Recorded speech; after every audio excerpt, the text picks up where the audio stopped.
Okay, pointer option and okay. So today we're gonna spend our almost 1.5 hour, 2 hour on just one some kind of a technique which as name says conveys to use a dimensionality reduction. So we I mean this dimensionality reduction has many applications, not just in machine learning. In terms of machine learning, let's discuss. You got hundreds of column, right? And then you are not supposed to hundred of columns. You want to reduce the dimensionality. How you can do that? So basically, some kind of future engineering, or for example, you are doing some kind of census. For example, you are collecting data from different people across the world, across some population, and then finally you want to understand that which group these people belongs to, what is their inherent nature. So you want to come up with some kind of, so for example, they share with you 20-30 features. You collected 20-20 features, but eventually you do not want to deal each human being with 20 features. You want to just point them with one label. This guy is that. So which is basically summation of all the columns into one dimension, two dimensions. So how this is basically again reducing all the columns into two or three. For example, again, if we are in n dimensions, we cannot plot that onto the graph. But somehow I want to see my data, or I want to plot the data. I want to see how cluster looks, and that is only possible in terms of 2D or 3D max. So that's how we can convert our 10-20 dimensions to 2D dimensions and see in general how what are the clusters, major clusters across our data. So this is what a dimension reduction is. We try to reduce the dimensions into some less dimensions. That's the idea. So yeah, so motivation is the data compression. Ultimately, we want to compress the data. For example, if we have audio compressions, we have video compressions. That's some extreme examples of data dimension reductions. But we want to reduce data and want to show them into a low resolution. So this is basically you are compressing them. That is again a kind of dimension reductions, right? So a simple example right now here. I mean, this is okay. This is a 2D data. We can see that. I'll start with 2D, and then eventually we go from n dimensions to k dimensions, where n could be 100, 200 dimensions. By dimensions, when we refer, it's in simple term means columns. So we have column 1, column 2, column 3. It could be 100 columns. Now eventually, there is a term which is known as curse of dimensionality. This says that if you're gonna provide these many columns, so basically more the dimension after a point, but worse it is for the machine learning models. Because eventually what happen is, if you consider them in terms of universal space, uh, this is 100 dimensions in the nature, 100 dimensions, and we never know that maybe few dimensions would be very sparse. I mean, it has not no data, but think in terms of, instead of 3D, your data is spread in 100 dimensions around the world in universe, and how the point lies. So every point, just try to understand. In 2D, this is point. This can be just represented by 2 points. But suppose this point is in 100 dimensions, you will would be needing 100 axes in 100 dimensions to denote this point. If say 10 axes out of these 100 axes has no data, so which means sparse. So this brings the sparsity in our data, that out of 100 dimensions, few dimensions are very sparse. So they might not be giving more information to the model. So this is curse of dimensionality. So after a point, what is that point? That's not fixed.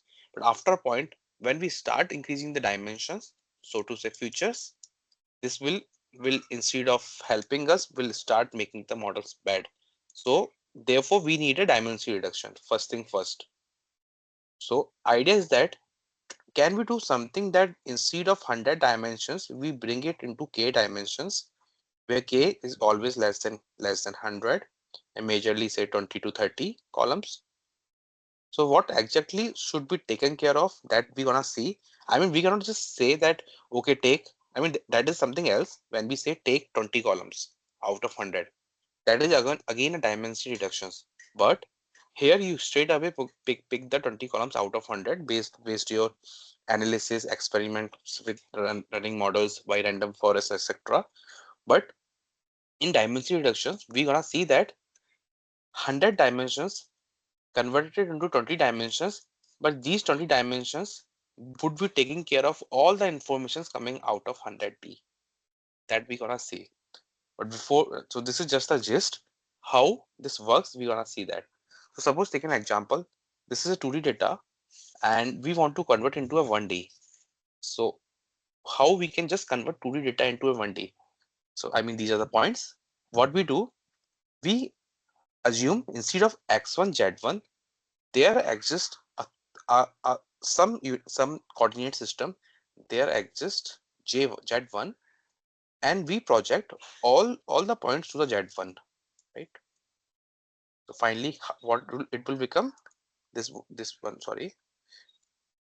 After so all the points projected onto a z1 axis, and this becomes your 1D vector in some coordinate system whose x basically is a z1. So this is how you converted 2D into 1D. So we transpose 2D onto a 1D. This is one example. Take one more example. In the 3D, our points are spread somewhere like that. This is 3D data. These are all the points spread in 3 dimensions: x, y, x, y, z.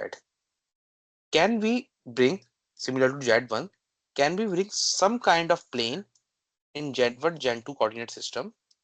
Z1, Z1 here, Z2 here, and transpose all the points onto this Z1, Z2. How are we gonna see that? And finally, we present all the points in terms of Z1, Z2, Z1, Z2, and all the points here.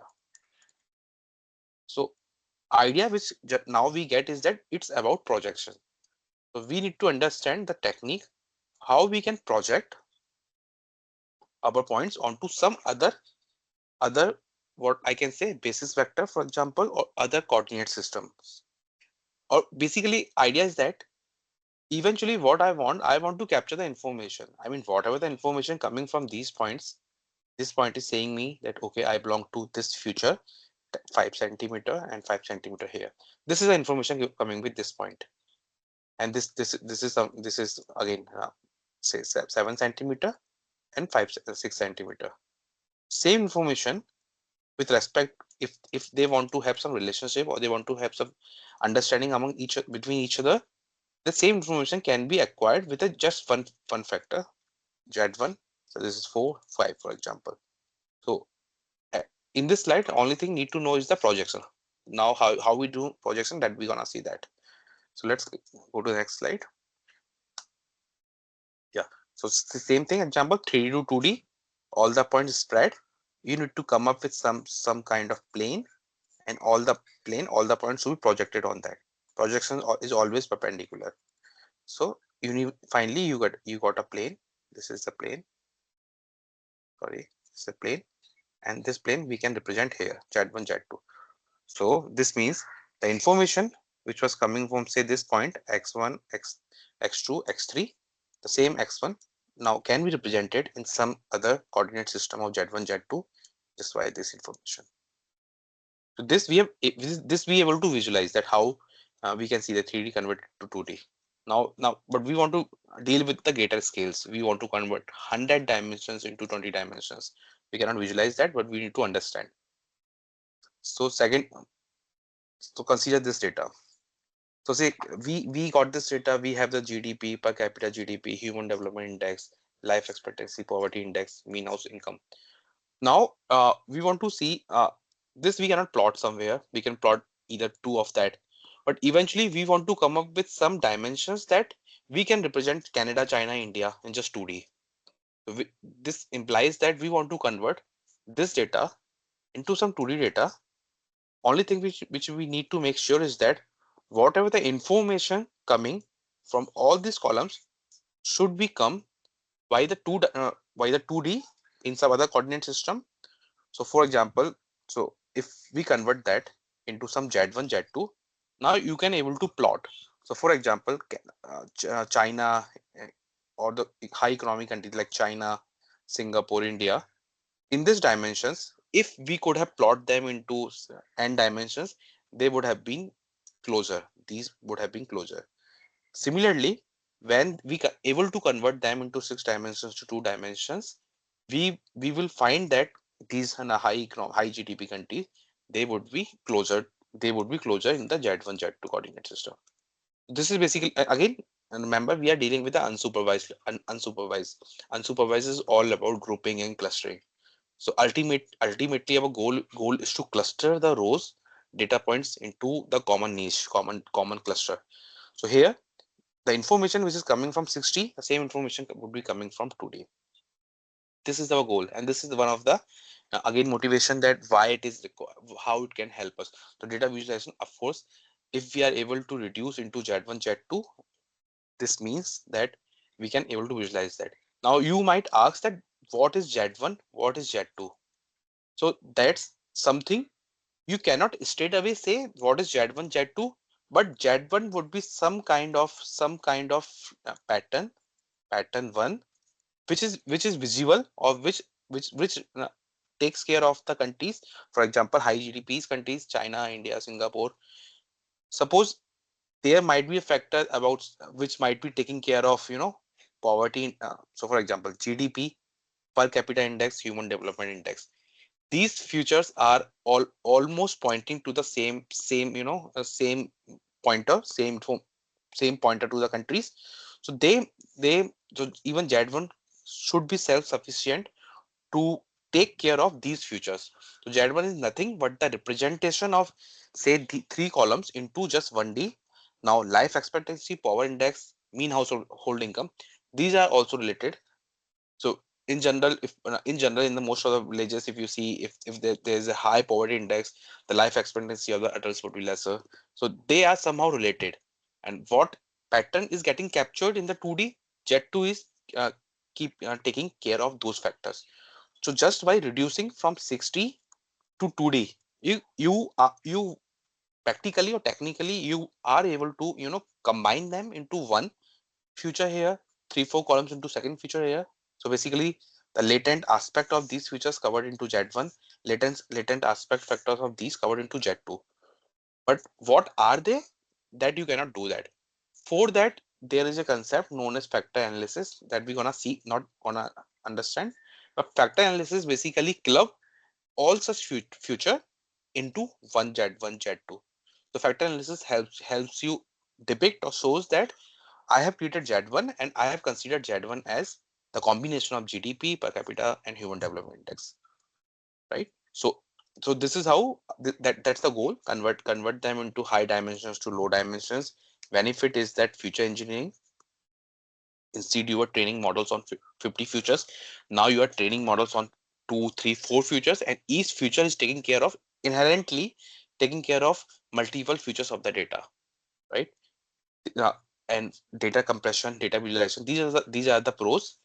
Cons are, okay, you created the model Z1, created the components Z1 Z2 Z3, but now this component has lost the nature in terms of the column name. So if business asked you what is Z1 Z2, you you you would not be able to just name it that Z1 is the GDP. No. So Z1 is something which is inherent, latent, which is hidden, which we cannot see that, but in itself taking care of GDP, per capita GDP, human development index, उनसे कोई pattern, उनसे उनका कोई relationship. So yeah, so when we do this activity, factor analysis we also used to do along with that. Factor analysis will straight away can give you the combinations that I have created Z1 considering giving more weightage on this. I have considered Z2 giving more weightage on this and this and this. So yeah. So factor analysis you can study if you want to see it later, but that's not required here because in machine learning, factor analysis is a part of mostly the analysis, which is business side of people. So people who are doing taking care of business, they do factor analysis. But as a machine learning developer, machine learning engineer, you are more about creating models, doing the clusters, making the groups. So your goal is more technically oriented towards creating the clusters, But yeah, business part, they need to understand what Z1 exactly is, right? Okay, so let's formulate this question. We understand that what we need, simple thing, we need AND to k dimensions conversion, right? This is known as dimension reductions. We see the pros, why we need that, we see the cons. Now how we do that? So the very first algorithm through which we can do that is the which is known as principal component analysis. In short, we call it PCS. Some of you might have heard. So PCS is a technique through which you are able to convert n dimensions into k dimensions, where if n dimensions in this coordinate system, this k dimensions would be in some other coordinate system. So this has their some basis vector, this has some their basis vector. And people who do not know basis vector, so basis vector is nothing. For example, in xyz, basis vectors are nothing but this 1 0 comma 0, y 0 1 comma 0, and 0 comma 0 comma 1. So basis vectors are the vectors with the help of you can write any vector into this form. So any vector in this 3D world can be represented with the help of x, y, z. So these are the basis vectors, and this is most easily very intuitive to human eye. Therefore, but there exist other such vectors also, which you can represent any vector into the combination of this. For example, 3x, 3i plus 4j plus 5k. This is hat vector. So I hat, j hat. This is a representation k hat. So this can be again written 3 1 comma 0 comma 0 plus 4 0 comma 1 comma 0 plus 5 0 comma 0 comma 1. So again we represented this vector in form of x, y, z. So there exists other basis vectors also. This could be anything in which the same you replace this with other basis vectors, this whole, and you can represent this vector. So these are known as basis vector. So here what PCA does, PCA convert your n dimensions into some k dimensions where k is less than very less than n, and k dimensions are represented in some other basis vectors. This we gonna see that how we gonna get that. Okay, so let's formulate the problem here statement. Okay, so some of you must have heard of eigenvectors. So let me again take you to this understanding pen. 1 minute. Just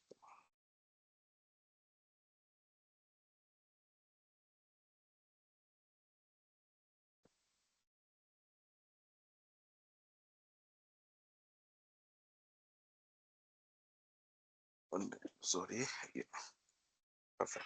Okay. So before that, let's understand the concept of eigenvectors and eigenvalues.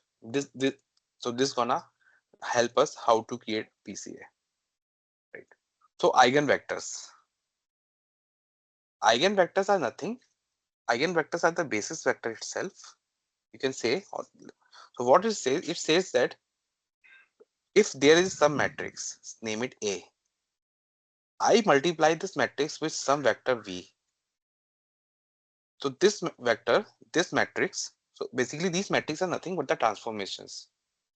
For example, rotation. So rotation can be represented by a matrix. So if I multi V, if V is a vector, some vector in x y z, एक vector है x y z coordinate में x y z. If I rotate this x y z, normally all the vectors will rotate. So if this rotation is in the form of anti-clockwise 90-degree, it will rotate this vector into minus 90 towards minus 90-degree. But there exists some vectors which will not rotate even if you do any kind of transformations on top of that. Only thing can happen with that is that they will just scaled up. So for example, if this is a vector, I multiplied it by some rotations. Only thing will happen is that this vector v will scaled up. So from 5 to 4, it becomes 4v, 5v, for example. So these vectors are known as eigenvectors. So eigenvectors are the vectors which when transformed they do not change their shape. Only thing is that they just scaled up. So these are known as eigenvectors. And the value y which they scaled up, that is known as eigenvalue. And slowly we will understand why this will start making sense. So eigenvectors are the vectors which when multiplied by any kind of transformations, so to say matrix, they will not change. They will remain as it is. Only thing is that they can scaled up. So the value y which they scaled up is known as eigenvalues, and the vector itself is known as eigenvectors. So considering this as a two information, we're gonna proceed further. Eigenvector, keep it in mind, and eigenvalue. Okay, so now let's understand the gist of PCA. What PCA tries to do, PCA says that okay, you got me 100 features, right?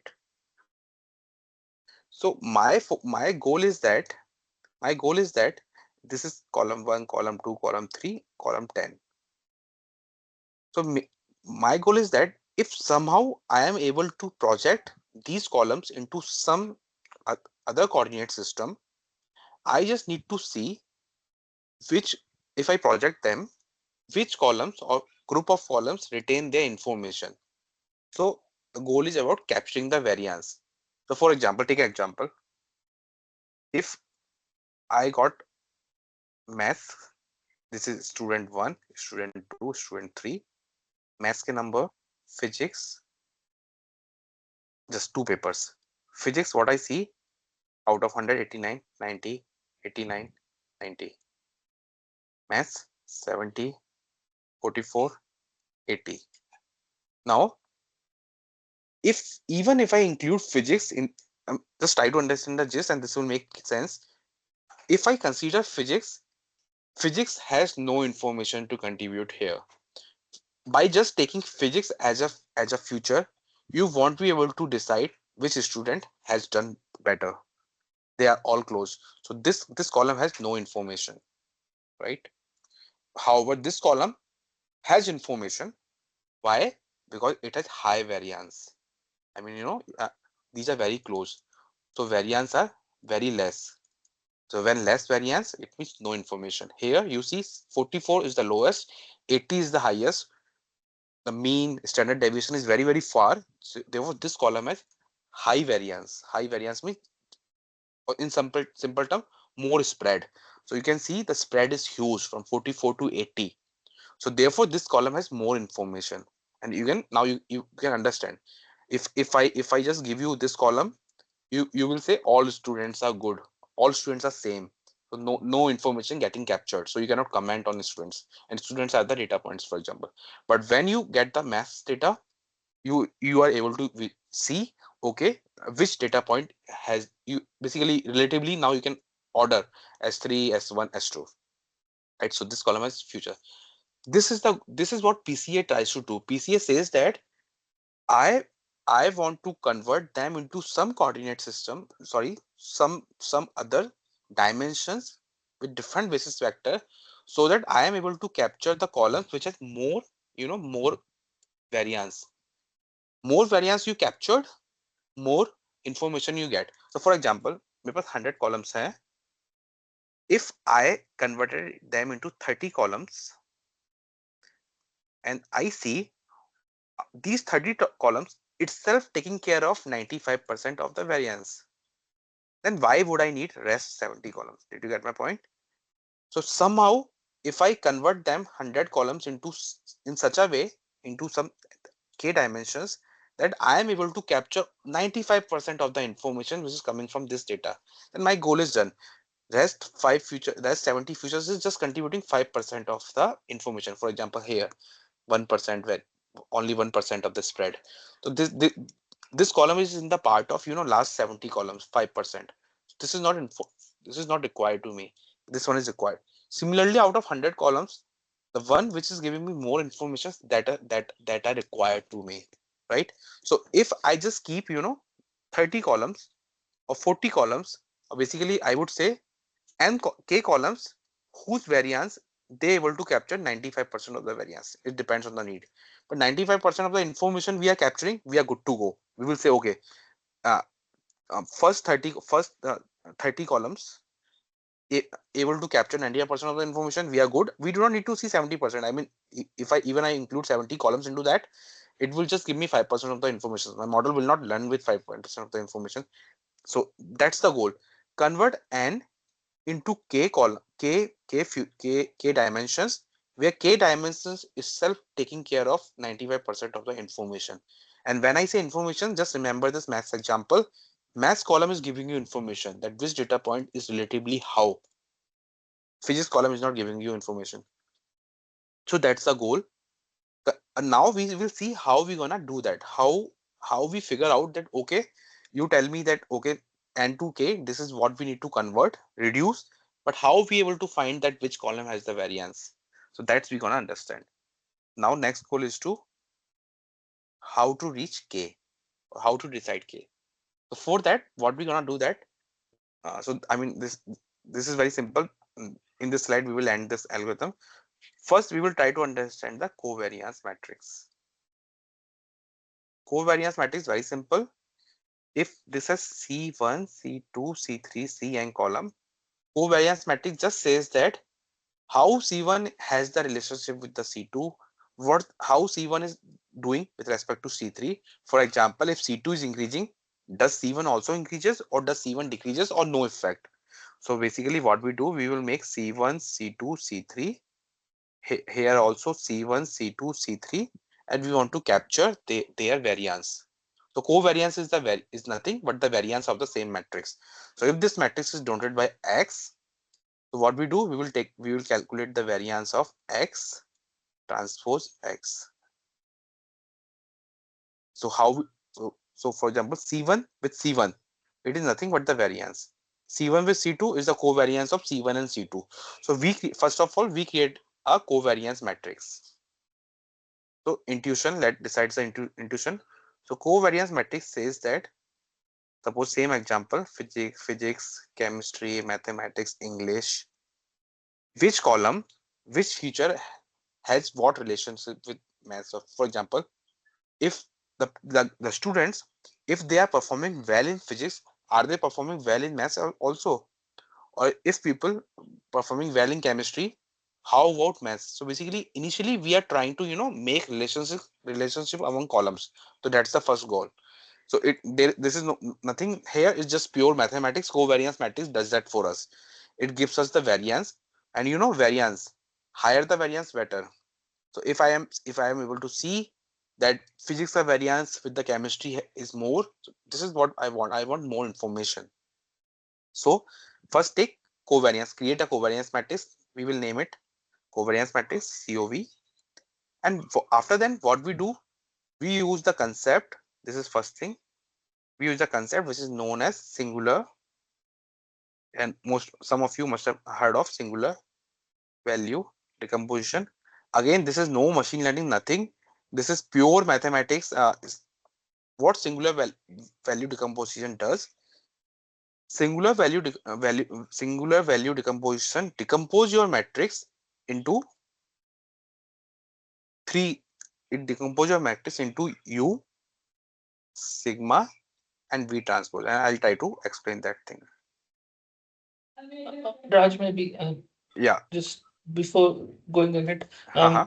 we are basically trying to see the covariance in the covariance matrix. What you said earlier was we are trying to see if any one column C1 has any dependence or similarity or similar impact on C2, Relationship. C3, etc. But Relationship. Yeah. it, yeah, relationship. But it could happen that the relationship could be non-linear as well.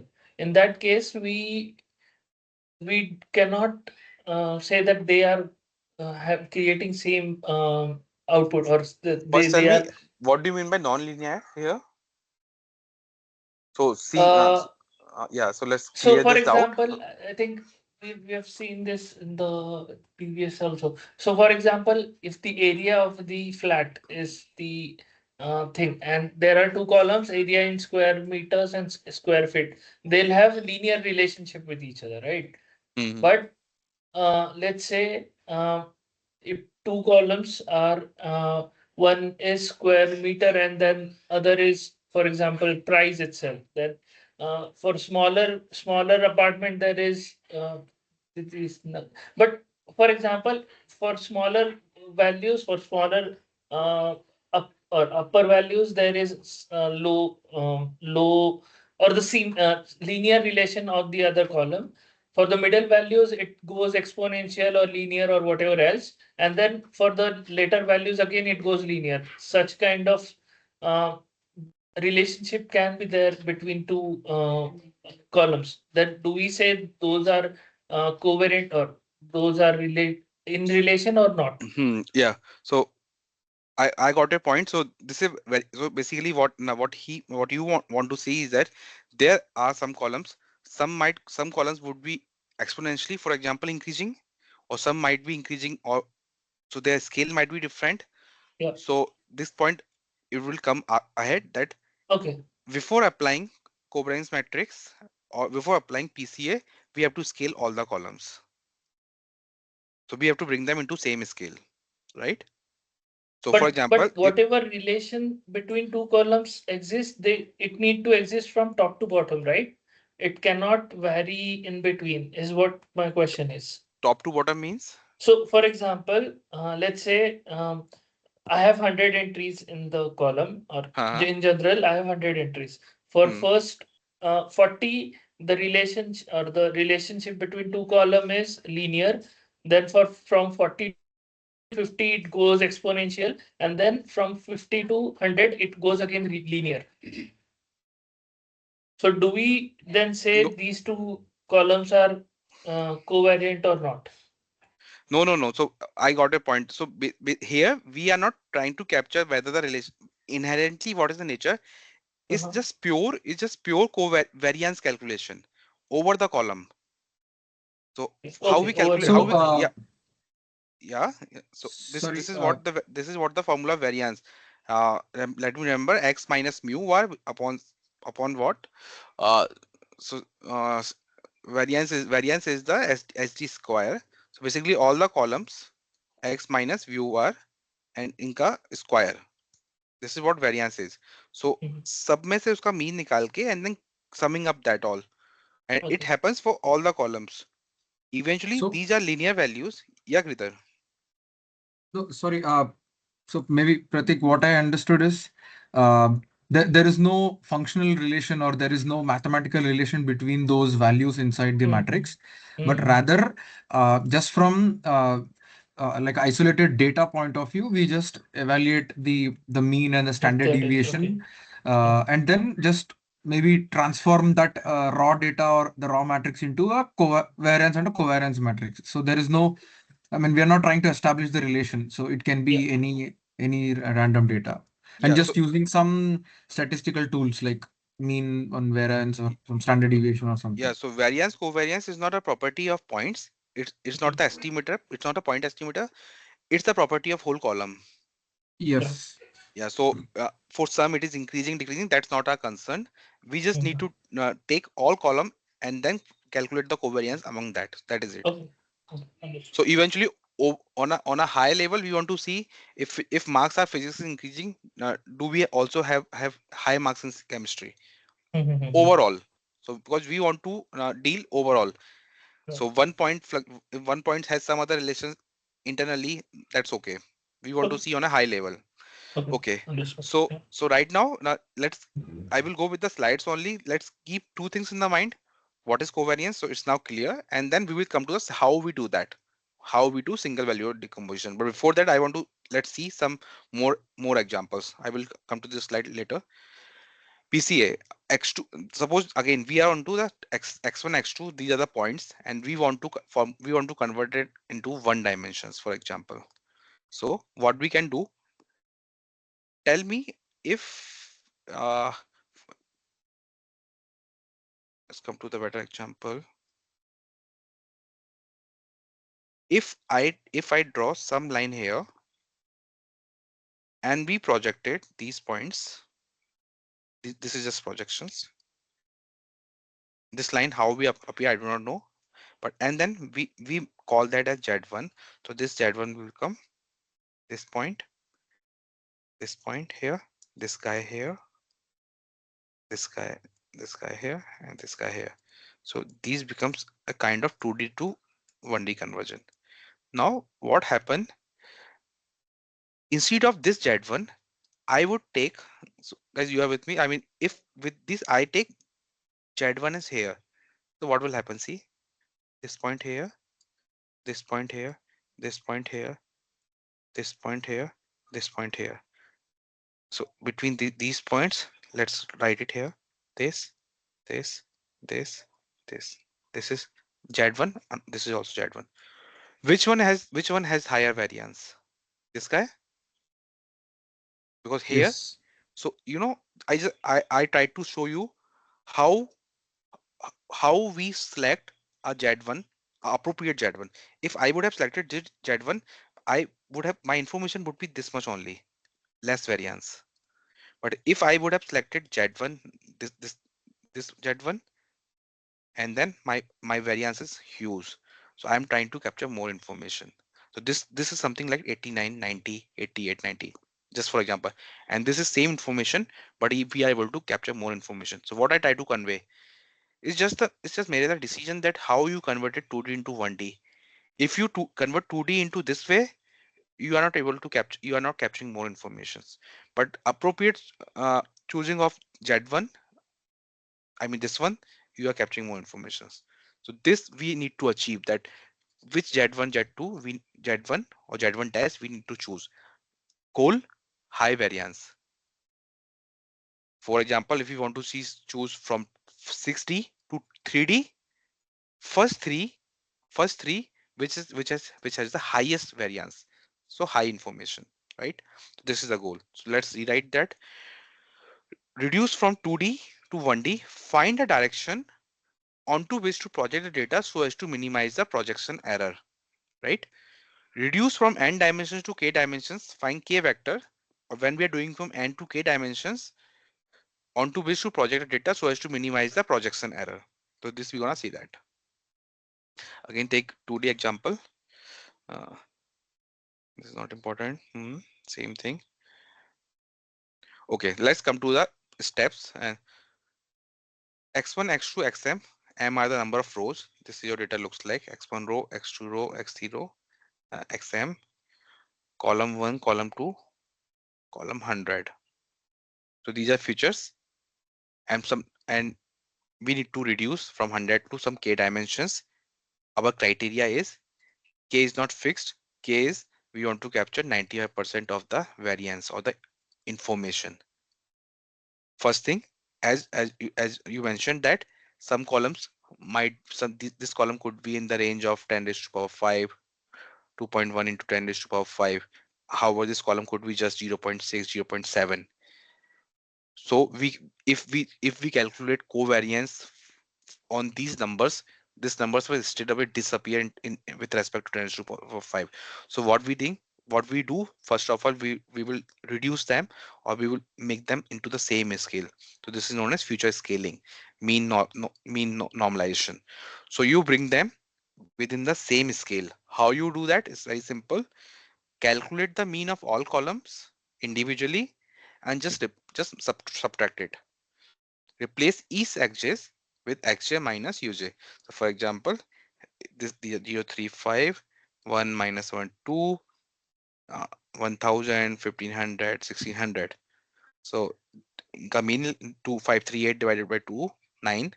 For example, 9 divided by 3, 3 is the mean, minus 3. So this rows becomes minus 2, 0, 2.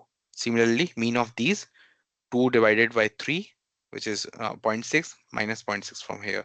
So this becomes 0.33 minus 0.6, 1.6 minus 0.6, 1.3, 3. And similarly, I mean, you got the point. So mean of these. So we bring them into the same scale. So scale, this is first step. Second step, this what we discussed about the SPD. Let's see that. Covariance is denoted by this symbol universally. This is nothing. It's just that xi, the same matrix, compute covariance, we calculate covariance, say sigma. Mathematically, there are different libraries. You can create your function. You can use Python function and calculate sigma. Let's save it in as sigma variable, and then we apply SVD, singular value decomposition. This we gonna understand what singular value decomposition is, that right? What singular value decomposition is, that it breaks your matrix into three components: U, S, V. And what exactly these are? This says that V is the columns of the current input. Just try to understand the one. One is the column from the current input.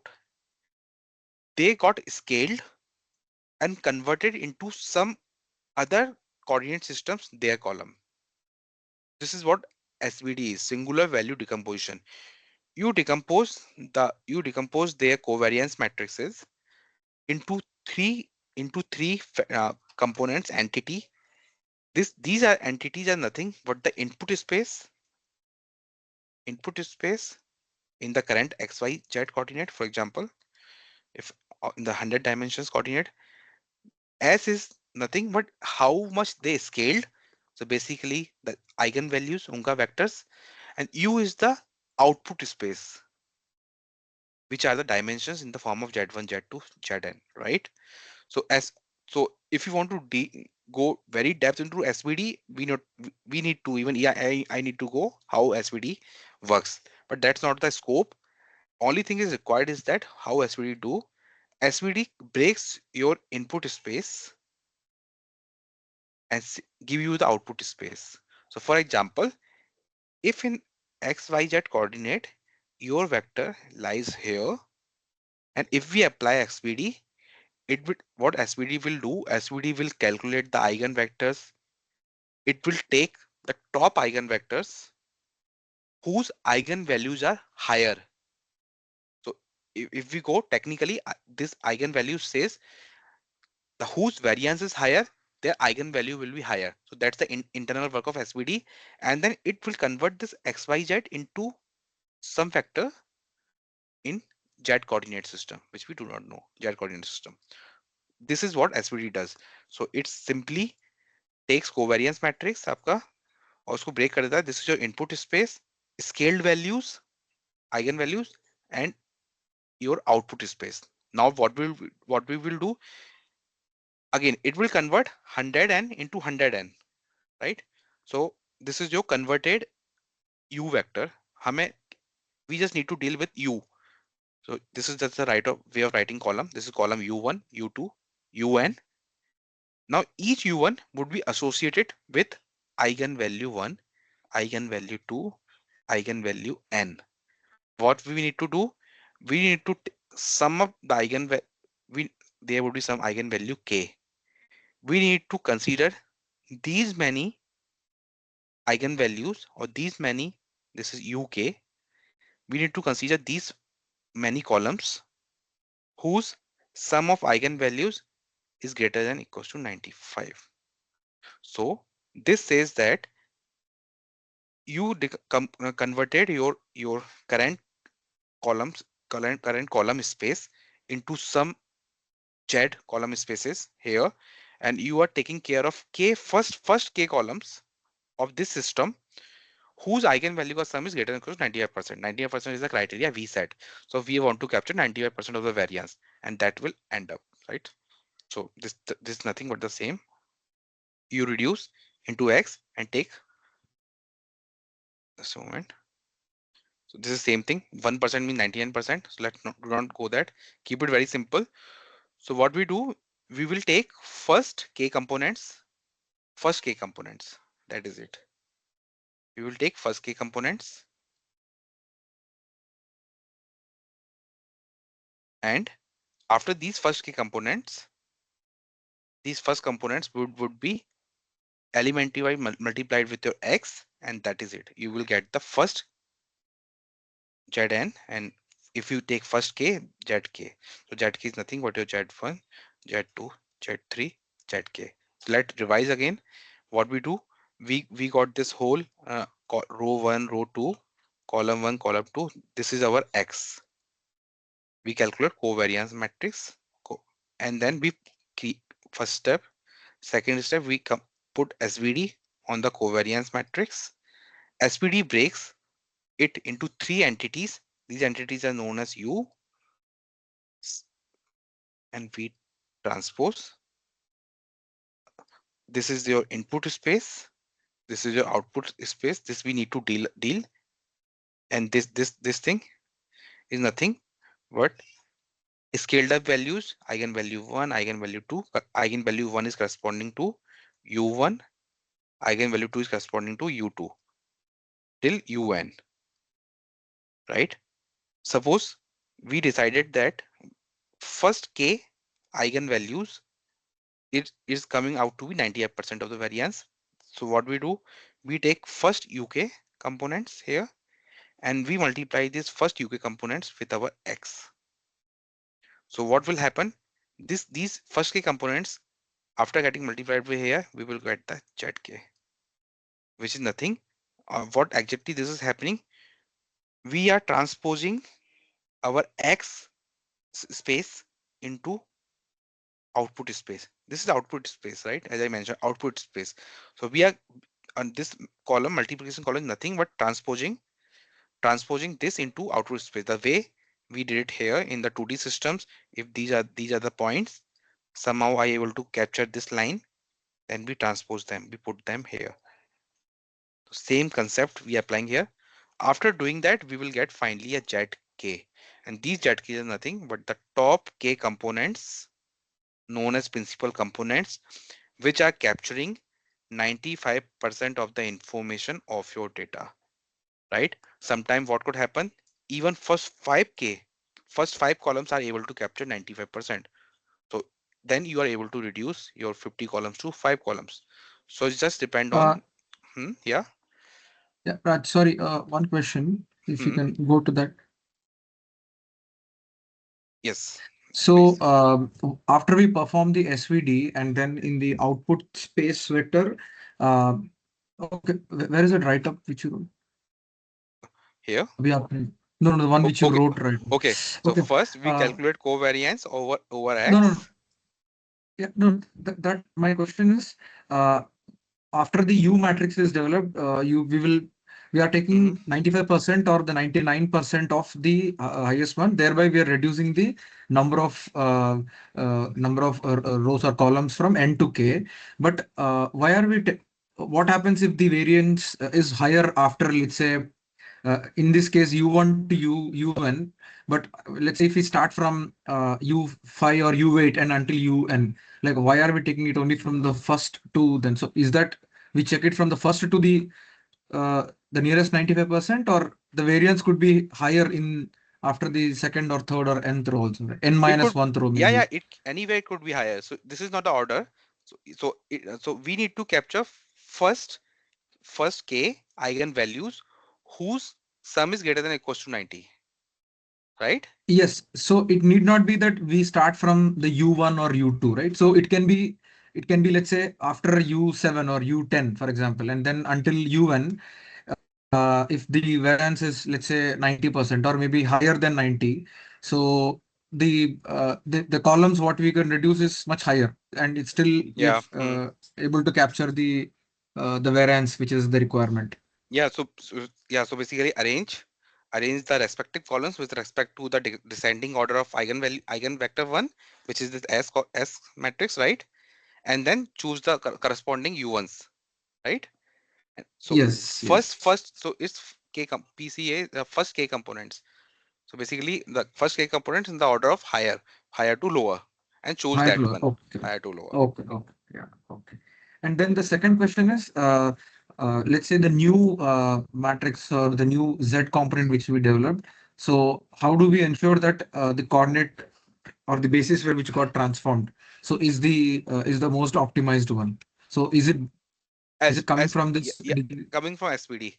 So how this is basically coming from eigenvector, eigenvalues. So eigenvalues in sort of nothing but the values where you are capturing Higher variance? higher Okay. variance. So SPD give you end-to-end mapping, right? So SVD give you end-to-end mapping.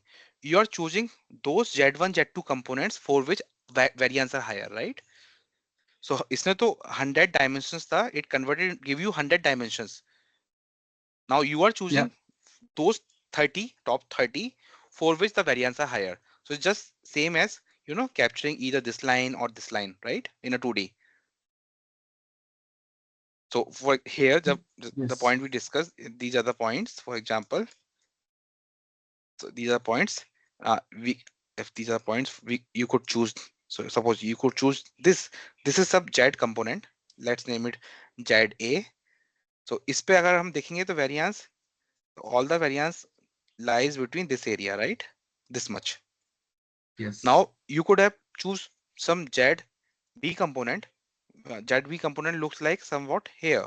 So let's project all the points. This projection is nothing but the U reduce into X, right? A projection किया, here the variance is higher. So you will prefer ZV prefer greater than ZA, because why?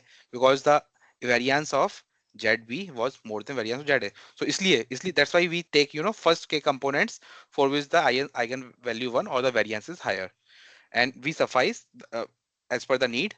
If we want to capture 95% of the information, we will choose first K whose variance summed up 95 or more than that, right? If we if my case is very strict, so 99% case, then I'll choose the variance of having 99% case. But I think that answers the question. Yep. Okay, let's see what this slide is saying. Average square projection, the total variance related to so, okay, 9 retained. This is the same concept written in some other way.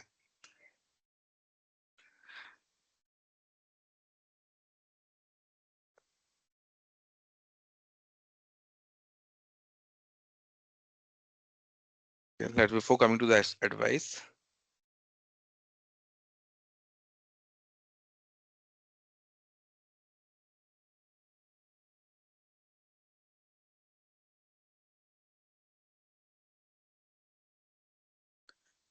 Okay, this slide not required.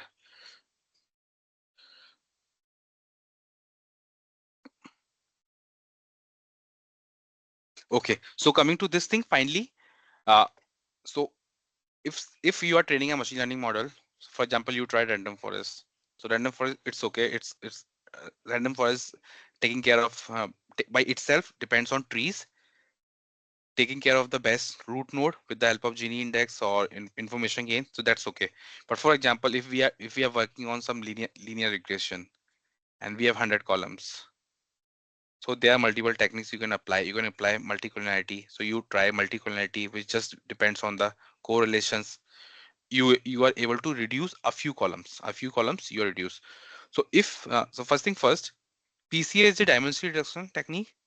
It doesn't mean that you start directly with the PCA on problems which deals with linear regression, logical regression. That's not the goal. As a business, our first goal is to retain as much information from technical point as well as from the non-technical point, from the management point. So if I am able to come up with a very good model of linear regression, logical regression, I'm by ourselves we are able to reduce from say 50 columns to 20, 30 columns without losing the information by converting them into some jet coordinate system. So that's okay. But what we are seeing that is still in the current coordinate system we are not getting a good results. So what we can try to apply PCA for 50 columns to first 10 columns, and then create a machine learning column, machine learning onto that, you know so yeah, this is one reason PCA can help us do the feature engineering for problems such as linear, which involves linear regression, logical regression, because they depends on x1, x2, x3 up to x100. But I also tell you, we discussed earlier that in linear regression there exists if you remember, there exist techniques which are parameter regulation techniques such as lasso. Is if you remember, they itself able to take care of reducing the columns. This one helps you take care of reducing the columns from say 50 to 20, 30 by itself. If some column is not providing you information, it will remove that thing. So just always remember, be open. that PCA first try with the way you try to reduce the dimensions, pure techniques such as multicollinearity, lasso, raise, but uh, first not PCA. But if still we are not, able to, model is not able to fit well, we are seeing a lot of huge error in terms of, say, in machine learning, in linear regression, in terms of squared error, uh, then we can think of applying PCA to reduce the dimensions and then again fit the model and then evaluate. So this way, PCA can help us. Again, it's an unsupervised technique, but this unsupervised technique can help us do feature engineering. So in the assignment, if you see, I have mentioned feature engineering. So this is one kind of technique where you are engineering your future. You are changing the nature of feature from one thing to other. Yeah, and rest it helps us to do the grouping, clustering, as you can see that. And finally, PCA plays a very good role in factor analysis. Factor analysis does done from the business point of view when you are able to decode all your population could be person, sample data points, into some factors which you can name them. Okay, this factor takes care of good customers, this factor takes care of all the customers who are ordering maybe do some particular festive time. So this is what a factor analysis does, and this is does with this takes help of PCA. PCA helps them to reduce from their 100 features to some selective features, and then factor analysis selects that this feature Z1 depends on column 1, column 5, column 10. Z2 depends on column 6, column 8, column 9, right? So this is factor analysis, and this is how PCA can be helpful. Coming to next step, as I mentioned, we reduce memory disks needed to store data not required. We will stuck to the machine learning. Okay, bad use of PCA. This is a very good point. Initially, you see that you have a lot and lot of data, but what you decided, this is what I want to mention. You decided that you were training model, you were training on all the 100 columns, and you trained so long of so that model started memorizing the data points. Then you decided let's apply PCA and reduce that from K to less than N.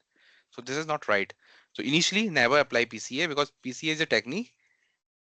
Of course, it helps you reduce from N to K dimensions, but that's not the starting point of applying doing any linear regression or logistic regression sort of problems, right? As I mentioned, use regularization. Regularization nothing. This is lasso because lasso. This is L2 square. If you remember, L2 is L2 norm. And if this had been absolute, this would have become rage. So please focus in a so if some point of time you apply linear regression, you will definitely not gonna apply it just linear regression alone. You're gonna do it with lasso or raise for sure. So pa- uh, pa- penalty regularization is very important part of applying that, right? hmm okay. And there, the same thing which I mentioned to you. Okay, so if you so since the course is getting finished, what I suggest is still if you want to uh, make your basic clear. So just for the basics and what I have taught so far, the same thing would be some part of being taken care of with this NDU NG's Coursera course. This is very older from 2016-17, but it's still well sufficient to clear all the basics, right? And Wikipedia I heavily used. So yeah. So guys, so this is what PCA is, and so before going further, any questions, any doubt?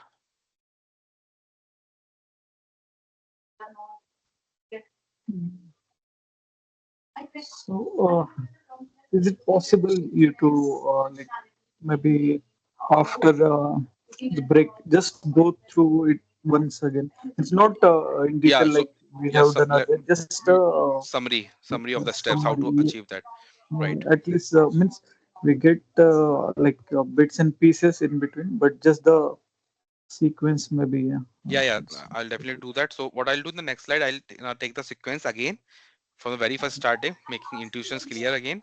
Yeah, and then I'll take the second topic, which is just on a high level for the understanding, because I won't be able to teach neural networks totally. But what I think, since we got 1 hour, so it's good to have basic understanding of how neural network works. So that I have prepared. That would be the agenda of last 45 minutes. And next session on the Monday, and we would be dealing with. If you remember, Giridhar initially asked that somehow we able to get some battery data. So I am not, unfortunately, I am not able to get this data within Hela. It's there, but I am not able to get that. But I've used the open source, and I have taken the battery data set from NASA. So basically, this is original data set, of course, collected at NASA itself. This data set is basically consists of related to battery. Goal is to predict the future battery life. What is the rest of the life of the battery, and the data is in the form of resistance. What is the current? What is the impedance? And basically, which is the position of resistance when what is the battery life consumed so far, and your goal based on this data, your goal is to predict the rest of the future life of the battery. And this is how thing works in normal. If you see battery management system of any other company, at Hella the people are trying doing the same thing with more and more information collected in house. Or so how we can do some kind of preemptive checks, that and we can show then that your battery is gonna last 10 days, 50 days, whatever. So this gonna be a pure hands-on next Monday, of course. So we will spend 2 hours straight away. Goal would be to understand same thing which I mentioned in the assignment, how to use pandas to read the data, how to then do some basic correlations, heat maps. We're gonna see that all the plotting. So yeah, so idea is to just create one Jupyter notebook for each of you. Uh, and then this Jupyter notebook can always become a reference for any kind of problem in the future, right? So okay, so let's meet again in by 8:50. We will see the summary and the next topic. Okay guys, yeah, then let's take 10 minutes break. Thanks. Yeah.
Okay, so just let me know once everyone are back.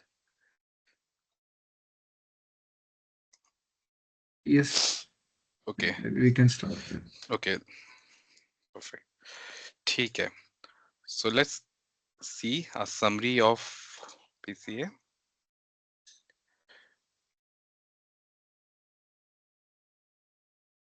Okay, so PCA, as you remember, same dimension reduction is the goal. Dimension reduction, right? How to achieve? How to reduce? Initially, our goal is that somehow we convert n dimensions into k dimensions. This belongs to some input space, which is your current coordinate system. This belongs to some output space. Our goal is such that these k dimensions should be such that they capture the highest information. That's our goal. Highest information we want to capture in terms of variance. Now, how we do that? So first thing, we understand the concept of covariance. Covariance matrix. So covariance matrix is nothing. It just says that positive, which means both column C1, C2, their relation increases. Negative, if one decreases, second also decreases. Simple. Zero, I mean there is no relation. Or I mean, and how covariance is calculated on, if I remember totally, is just that for all the points, just C1 minus mean of C1 into column C2 minus mean of column 2. That is it. So, and so this way we can calculate the covariance of two columns. So there is a direct formula. So now what we do now to do the PCA, we first of all calculate covariance matrix that name it sigma. This is how it is represent. So we calculate covariance. Cov is a function of over the input. So just remember, x is as of now is the, if n number of rows are n samples into n features. So number of features has say nd. This is the shape of x. So d dimensions total, c1, c2 up to, let's name it cn. N samples is the total rows here. This is your x. So we calculate covariance of x. So covariance of x, this matrix will nothing but this is how this will look. C1, C2 up to Cn, C1, C2 up to Cn. C1 का C1 के साथ क्या variance है, C1 का C2 के साथ variance है, like that. So basically C1 का C2 से वेरिएंस है, that gonna same as C2 का C1 variance. So this is kind of a triangular, half triangular matrix. Once we calculate the sigma, we would apply SPD. So SPD is a singular value decomposition technique. What it does, this matrix, it capable of breaking your current input, current covariance matrix into such a way that it gives you three entities. Here we will take some time. So this entity is nothing but your current input space. And this matrix, this is nothing but your eigenvalue 1, eigenvalue 2 up to eigenvalue of n. And this matrix is nothing u1, u2 up to un. So initially n dimensions, it would break into n dimensions. So these are your output space. In layman term, how one input output, how one input looks into the output space. The, so these are the columns. This will look in the form of u1, u2 up to un. Our goal is to find the smallest k of k components such that we are able to capture 95% of the variance. It could be 99. So basically, what by capturing such columns whose eigenvalue ka sum or variance is greater than or equal to 98%, it is nothing but just capturing all those axes in which we have the highest information. So if we find out, suppose eigenvalue 1 is the highest one, Z1. So Z1 is the one which is giving you highest information. Now our goal is to find the Z2 second best. Second Z2 would be orthogonal to Z1 by itself, which means that it will find the best information which is not just coming from Z1, right? So Z2. Now, so suppose we decided that by K, U1 to UK, K could be 10, 20, 30. These many, these many are the first K components in which I am able to capture 98% of the variance. Then finally, what we do, let's call it U reduce into X, right? And this will give you Z. Now see what I written here. X is number of samples into n dimension. U is n into K when we project them, project X on U. So what happened? Ns into n dot n into K. So basically you converted them into ns into K, right? So we converted our data into all the samples into, this is pure in a pure. So suppose this is 1000 rows, 100 columns, 100 columns into 30 K 30. So when we multiply them, it will convert it into 1000 into 30.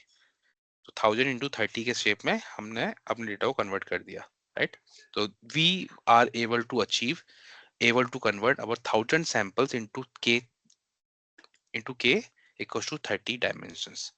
And then this is how we do the reduction, right? If somebody says that nahi 99% chahiye, so we will choose the smallest K such that the eigenvalue का sum, not just sum, basically sum of eigenvalue from I equals to 1 to K upon sum of eigenvalue equals to 1 upon n, we get n equals to 99%. इसी ratio. So अगर पहले K में 99% मिल गया, तो we will choose that many components. Then X को reduce करना है, and this project is the term. We project X onto U, and finally we get the Z case. Z case are nothing but the same input, same data, same columns shown to you into some other output space in a reduced manner, K components, such that you are able to capture same information, which is 98%, 90, right? So this is the summary.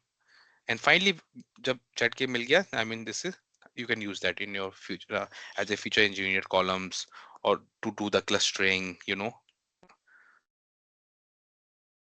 So yeah, so far, any doubt in the basic understanding? So it says that covariance matrix U sigma V transpose of SBD of covariance matrix. This is input space, this is output space.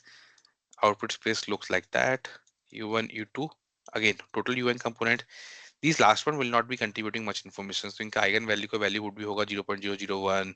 But initially first K columns will capture 98% of the value. So हम K captures को ले लेंगे. इसको हम नाम दे देंगे U reduce. Yeah. So this U1, U2, U3, UN. So this will be like will get in the same number like our original columns, or No, they will be it different. would change. It would change Okay, so because as I told you, as I told you, the same data points which somewhere, suppose this data point is 3,5. It will not remain 3,5 when we convert it into some, for example, this project onto this Z1. But having said that, it's all about information. The information that the same was coming from 2D is coming from 1D. It's all about information. So so if you fit a model your Y, if you fit your Y onto this input space, this model will create some patterns and relate it with the Y. Same patterns information it would capture if you're gonna use the reduced K components. So that's okay. It's just the projection of X onto U reduce, and we got Z. right? Values will change. I mean, just take it that in the same in general, the basis vectors are changed. The same thing which can on a simple term, the same thing which can be just represented with 1 0 1 0. If you change the basis vector, suppose basis vector becomes 1 minus 1 1, if it exists, then you know the vector will change. Vector would be represented in some other way. However, the information that vector is contributing, that is same thing. It's just that it is contributing into some other output space, right?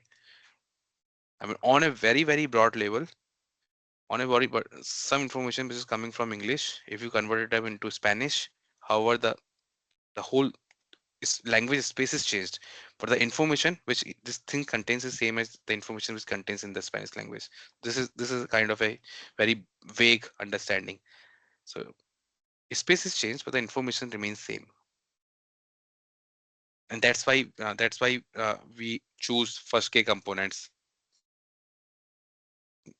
and rest of the components from ki plus k plus 1 say and the k, they are not useful because they just contain 5% of the information. And this relates with the example which I give to the physics. सबके same ही marks हैं. So why to include this column, because this is not helping us, right? Okay, you're saying so if there are like multiple columns in my original data, so my model will compress that same information. Maybe whatever this Right, k uh, columns में. k हाँ, columns. Okay, वही मैं कहना चाह रहा. and तो बहुत सारे suppose बहुत सारे data, I mean, as I mentioned, column 1, column 2, column 3, column 4, column 100. Most of the columns, most of I mean, there are some columns which are very sparse, or some of the columns which are not, giving us any information.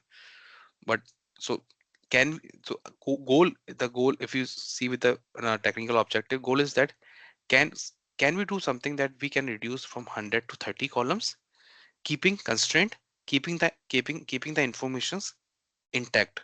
By intact means 98%, 99%. So of course you cannot say just take, first any 30 columns. So that 30 columns is not a dimension reduction, because here you are dealing in the same input space. So these 30 columns will not, is all about, पूरा 100 columns को कैसे 30 columns में convert करें कि all 98% of this data retains in 30 columns. That's the idea. इसलिए we change the input space from output space. In general, in a very general level, we change the basis vectors. Eigen vectors change हो जाते हैं. We use eigen vectors, and then eigen values signifies variance. So first k eigen values के corresponding हम u reduce उठा लेते हैं. That's the idea. And one more question. So when we are trying to make that covariance metric, I'm taking it as a correlation matrix. So for understanding, so when we are looking at, we are having some strong correlation. So is it like that at the back end we are like combining them into some like some virtual single variable? Is it like that happening? So if there is some strong correlation, let's say like between C1 and C3. Mm-hmm. Yeah, goal उनका वही है. So if you see this is C1 C2. The first thing first, we can ask why we are passing covariance matrix instead of x. मतलब हम इस data को भी पास कर सकते हैं C1 C2 का, पर हम covariance मैट्रिक्स क्यों पास कर रहे हैं? Because this covariance matrix contains all the information that which column has what relationship with Cn. So this captures सारे column का आपस में interaction. Yeah. And then suppose this is n columns, so this matrix covariance matrix becomes n cross n. Yeah. Now if we apply SPD, a pura covariance matrix will break it into three space: the input space, the V, and your output space. Then it contains कि C1 का C2 का relation था, same information is now converted into output space, and it gives us first 9 component. Eigen values बन गई इनके बीच के covariances and it gives you converted space में n components, right? So that's the reason of passing. So basically we are decomposing our covariance matrix into the output space into the output space, so that इसका बीच का component होता है this sigma. This contains nothing but the eigen values which are the variance itself. वो इधर से ही आता है. So तो again डिटेल में एसपीटी पढ़ना is not the scope, but if this makes you interest, then तो इसकी डिटेल में जा सकता है. इससे kind of a complex system, complex linear algebra thing. But yeah, but fundamentally this is how it works. It just break it into your output space, eigenvalues, and input space, current input space. That is it.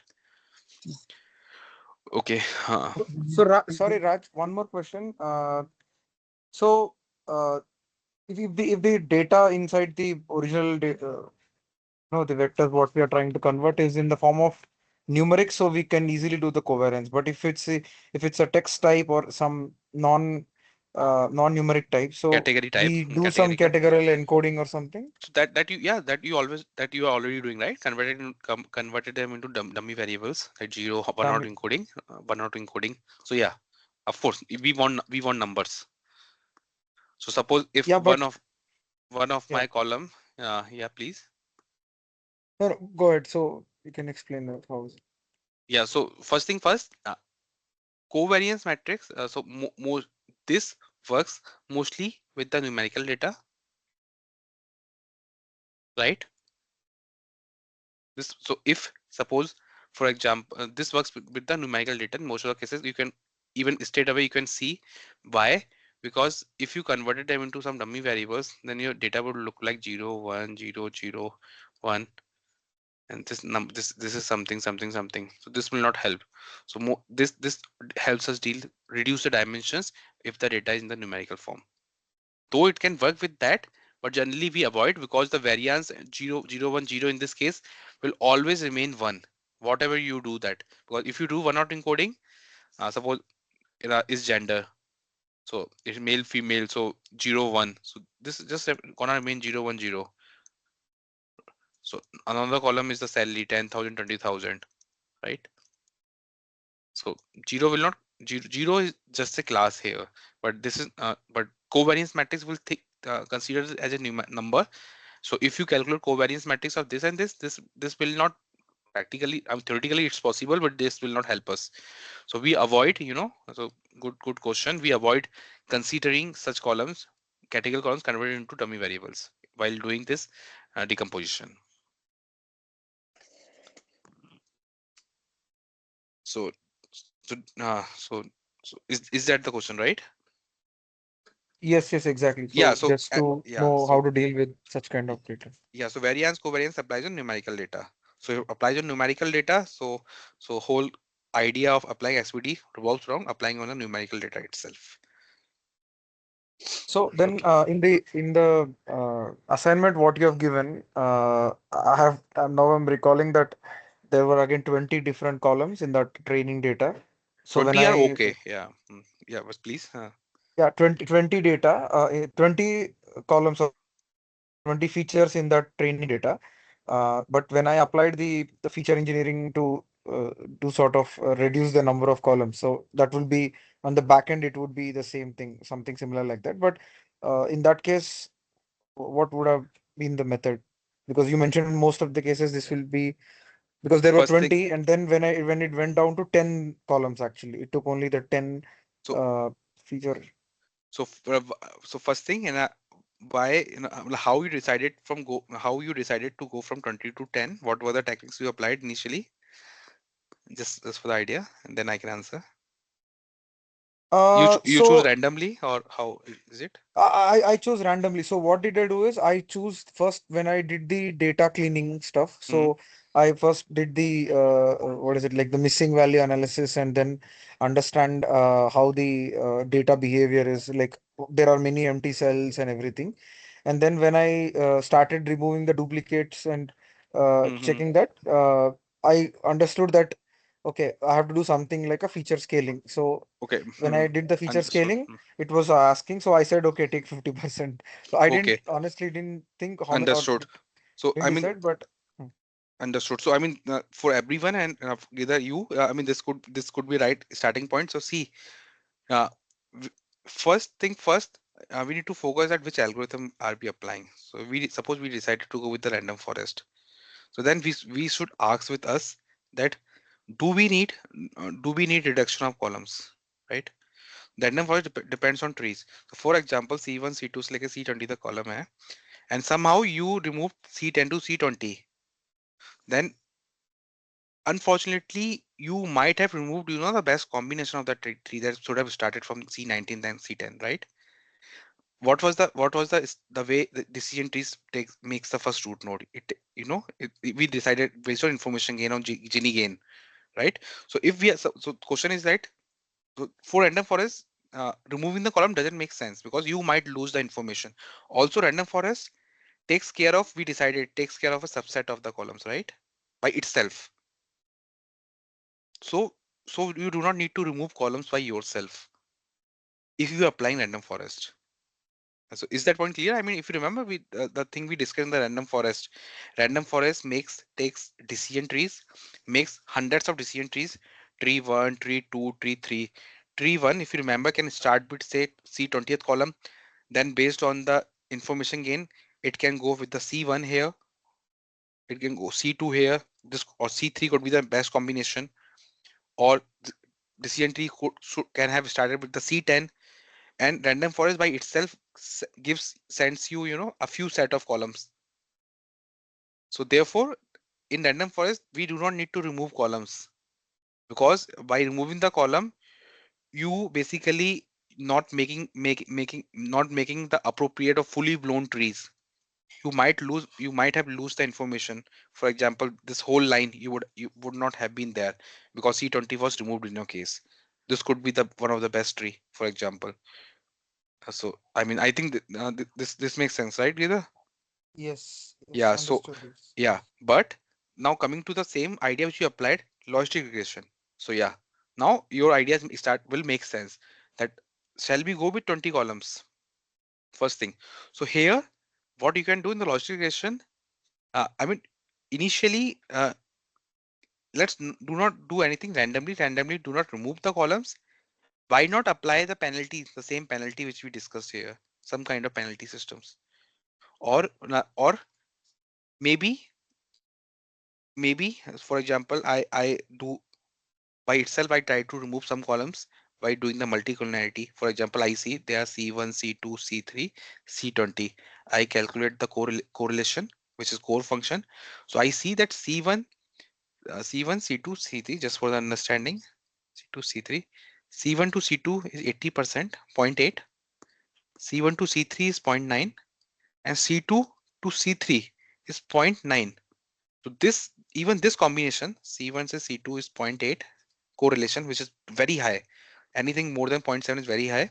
C2 से C3 का correlation is 0.9, and C1 का C3 से correlation it's points suppose 85. Then this straight away saying you the information that these columns are highly correlated to each other. So they are exhibiting the concept of multicollinearity. So you can reduce two columns out of that. So from C1, C2, C3, you can experiment removing C1. So this is how you can reduce C1. Now there would be some set C4, C5, C6 वो characteristics से कर रहे हैं. So you can remove C5. So this is kind of a better way than removing the randomly removing the columns. So suppose Sorry, can you, Mhm. sorry, I missed the last point. Can you tell? Like from, you So said you will read you remember multicollinearity? uh Multicol so partially. multicol Yeah. So this initially we read in the time multicollinearity says that if there are some columns, again the question of midterm as well. There are columns, so theta 1 plus theta 0 plus theta 1 plus x1, theta 2 plus x2 up to theta n plus xn. This is how we represent y. Now suppose three columns are such that on which this y depends, for example, this guy, this guy, this guy. But these three columns are very well highly correlated to each other. So what does it suggest? If C1 increases, C2 also increases. If C2 increases, C3 also increases or heavily increases. This on the scale of 0 to 1. So this means if we consider theta 1, column 1, column 2, column 3, all the columns in this thing, so y might get over dependent or over affected by such multicollinearity. So this is multicollinearity. More multiple columns having high correlation. So how you can remove, what you can do, remove one pair. So for example C1 C2 C3 में से कोई भी एक हटा दो. So एक column तो ऐसे ही reduce कर दिया हमने. So in multicollinearity, what we do, if suppose some of the columns are showing high traits, you can reduce a few column out of that, right? So because Joe factors, and again this is an experiment. You try with C1 C2, you try with C2 C3, you try with C1 C2. So this is multicollinearity, and how to, what is the remedy of multicollinearity is that removing one of the columns out of the set of the columns which is highly correlated to each other. That is first thing. Second thing, what you can do in terms of reducing the column, if you say choose randomly, then do this experiment with different set of columns. For example, if there are some columns x1 x2, what you can do, you can plot x1 and y, and you can see if it exists some kind of relations. A point randomly ऐसी फैले हैं, there might not be any trait, for example. So this is what we call as exploratory data analysis. So उसके behalf पे we can find, shall we keep this column or not? Yeah.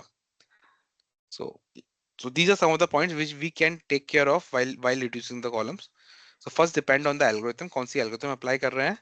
So if we are applying any trees or ensemble algorithm, so in general we do not need to remove the columns, because you never know which combinations of the columns has the highest, is the best tree, forms the best tree in the future. And again, linear regression, if you're using, don't go randomly, use lasso plus or lasso or ridge. So this is penalties. They will automatically take care of that. If some column, suppose C5 is not helping my model, lasso will make this coefficient theta 5 to 0. So 0 into C5, everything becomes 0. So which is virtually same as removing this column. Riz will do? Riz penalty will make theta 5 close to 0.001. So basically not removing totally, but almost making it least affected for the model. And again, there's elastic regression, which is the combination of lasso plus riz. So these are the techniques which helps you remove the column while the model training. And rest are the EDAs. ना सब columns का आपस में dependence देखना, कौन column C1 has no relation with Y. So does it make sense to keep C1? So you can run one experiment keeping C1 out and see, or then again experiment keeping C1 in, and then see what is the improvement in the model. So therefore, what we say in machine learning, applying machine learning is very easy. It's just finding the best data or best way of processing the data which is required, which takes almost 80% of all the activities. बहुत सारे experiment run, we run most of the experiments, and then we finally come up with the data which helps us a lot. Because after all, applying machine learning is very easy. Just dot fit, provide some alpha, beta, gamma, whatever the components, and do the predictions. But data cleaning and data EDA is the important part. Okay. So, but anyway, so maybe I'll try to keep all such techniques in next week Jupyter notebooks, and you can refer it later. Okay, so I think this is too much. So okay, so we already got 12. So I was thinking to keep neural networks as well. Just a moment.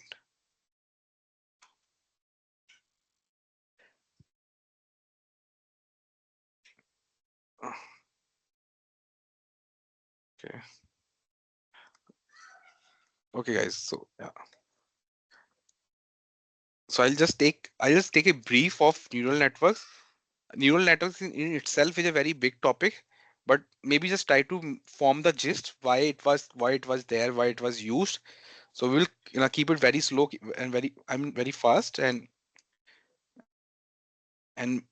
half portion maybe in the next class I'll take. So basically, how this neural network comes into the picture. The idea was that when the scientists were working on these topics, they tried to depict how a normal brain works. So they studied biological neuron. So biological neuron is, I mean, we already know, I mean, there is some core, and these are some dendrites which carries the information, and there is one thing, synapse here. Synapse is the place where the information travels from one dendrite to another dendrite, and this thing and this information travels only when there is a activation or spark. So again, dendrites receive signals, synapse is the point of connections of the neuron, soma is the one which is process the information, and axon which pass the information to the output. And you do not believe me, the whole neural network, they created a neural network based on the same components. These nodes becomes your input, x1, x2. I mean, this could be very funny, but the same thing, these nodes, this becomes your x1, so x2. So for example, may हमारे पास 10 columns हैं, c1, c2, c3. So what they did, so I'm just making it very simple,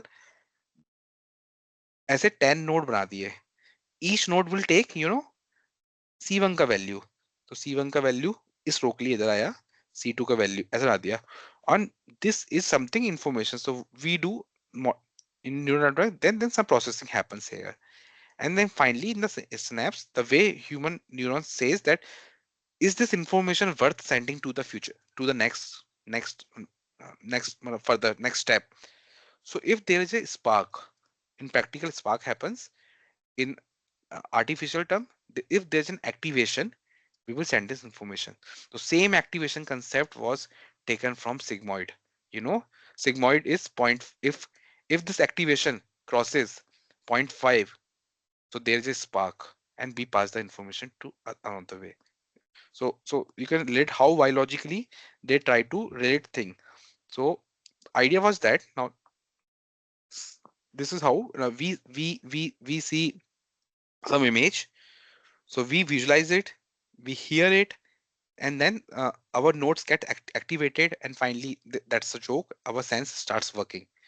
Now during this process, this is just one node, but it's the in reality there are hundreds such, you know, receptors. This is one receptor, this is second receptor, and then there are hundred thousands of node which interacts among each other till it teaches makes you feel that that's a joke.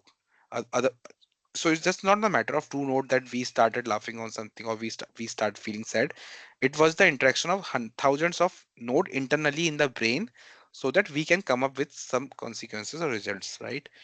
The same concept now try to understand with the spark which happens in the brain. So this node, we call it fires, and fires is the biological term. If this node feels that this visual is funny, it will spark up and it will send the information ahead.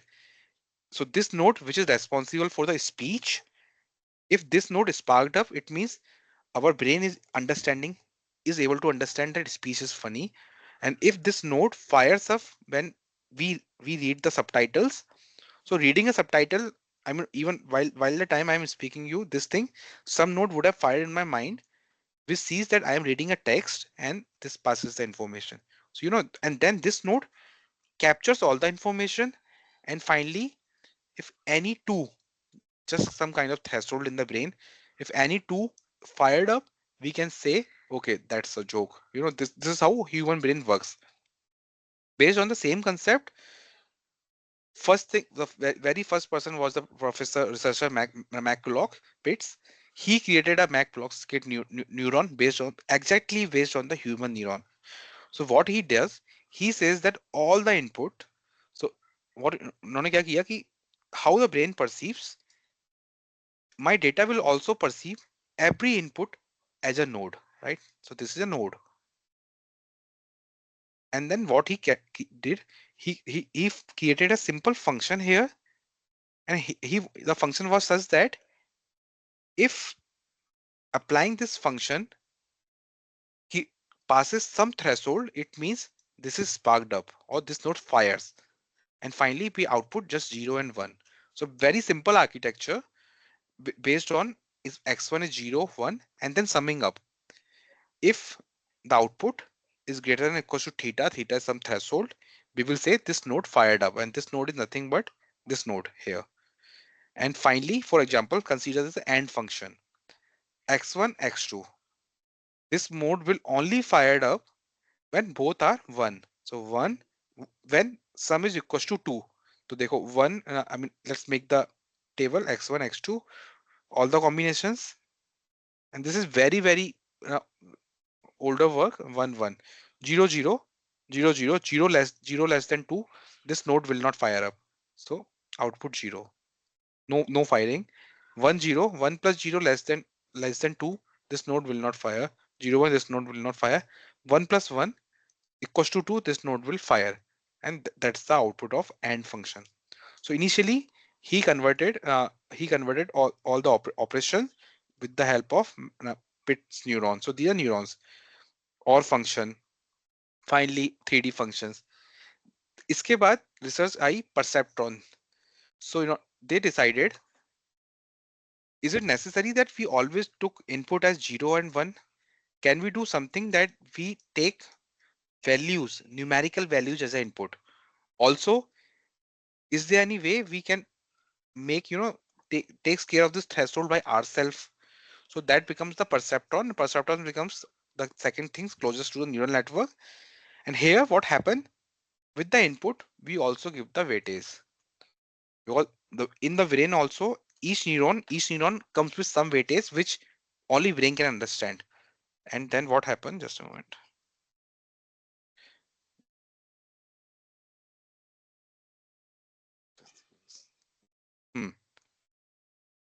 So everything remains same. It's just that the input becomes y equals to w1 x1 plus w2 x2 up to wn xn, where this thing should be greater than or equals to some theta, where theta is the threshold. अगर इन सबका sum, if more than theta, this node will fire. Fire means it will give output as 1, 0 or 1. So that thing was happened with in this perceptron paper. So the same thing. For example, this case, let's take this example. X1 is acted Matt Damon, so 0 or 1. X2 is genre thriller. X3 is director Nolan. So these are some kind of input. So we are trying to uh, put some real scenario data into X1 output, and output is, and that's the output, whether the movie gonna hit or not, or whether the movie you gonna like or not. So I think in this case, maybe I put threshold equals to 2. So if any two things fired up, I think movie is gonna okay or movie is gonna hit. So this way they started taking this data with some weightage. Weightage could be 1, 0, etc. And they finally reached from Mac clocks with neurons to perceptron. ये without weightage था, यहाँ पे we got the weightage. And finally ये सारा हो गया, then comes the concept of actual neural network. So in what neural network, what they did, I mean, perceptron itself is not capable of solving the problems where the boundaries lines, for example, exogate. Exogate you cannot create with the perceptron. And or suppose this you cannot solve this problem with the help of perceptron, or you cannot make differentiation of some line with the help of perceptron. Therefore, this takes the rise of multiple perceptron, and multiple perceptron says that. So I'll take you to the last slide.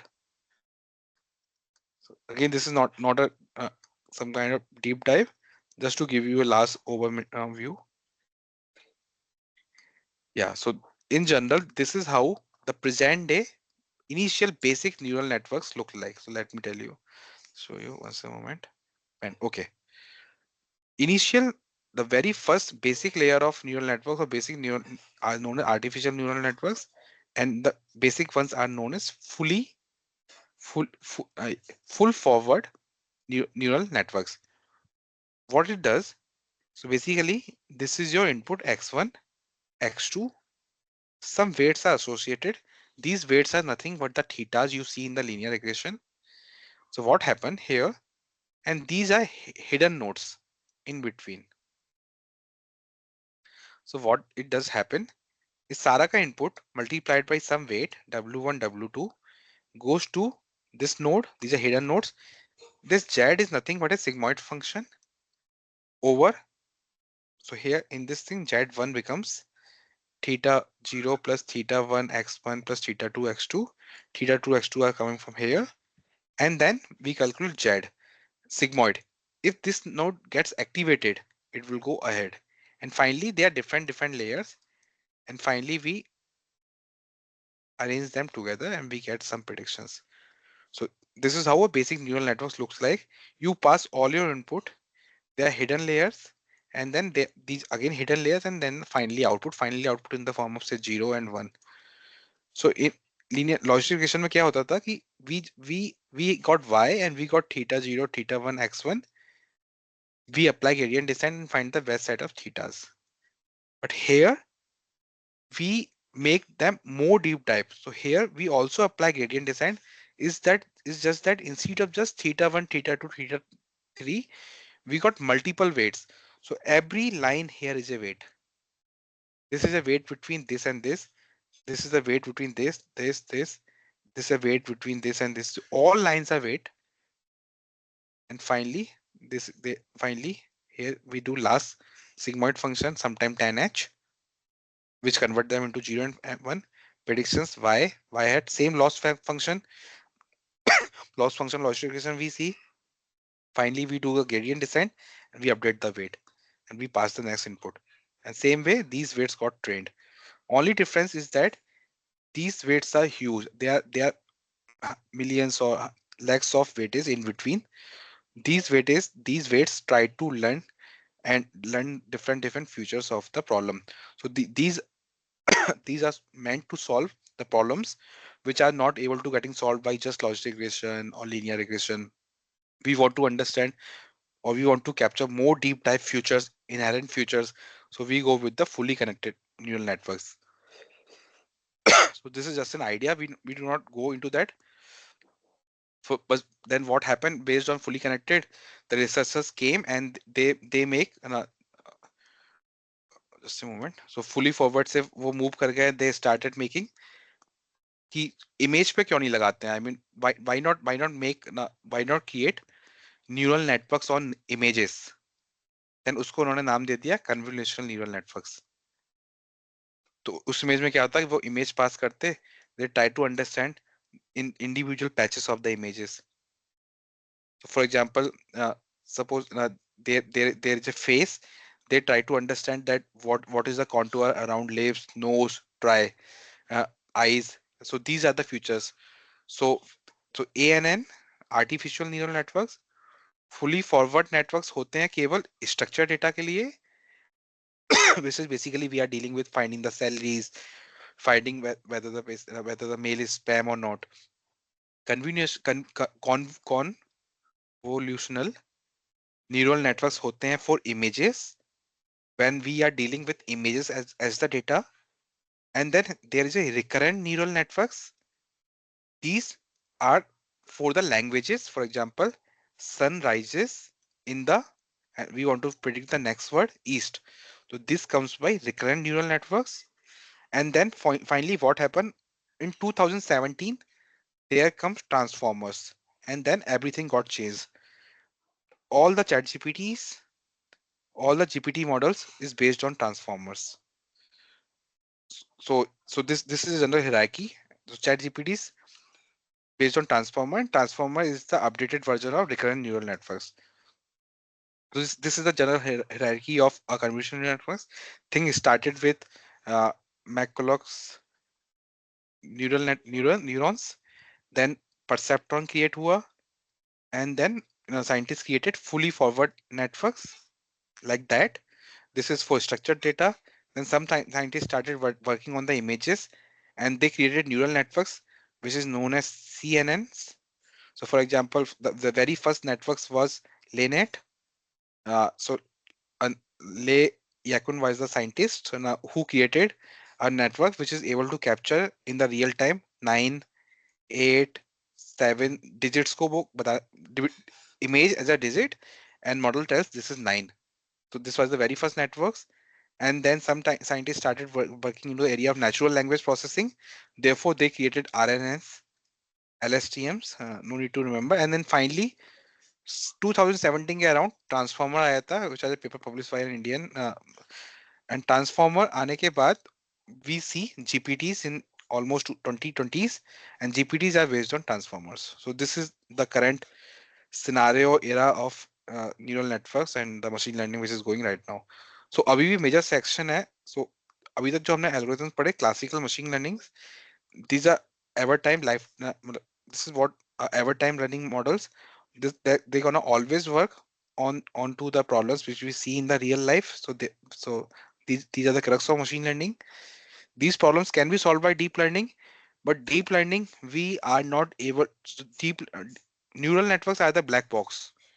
Even if you create models, you won't be able to justify the business that why it is happening, why what is happening between these nodes.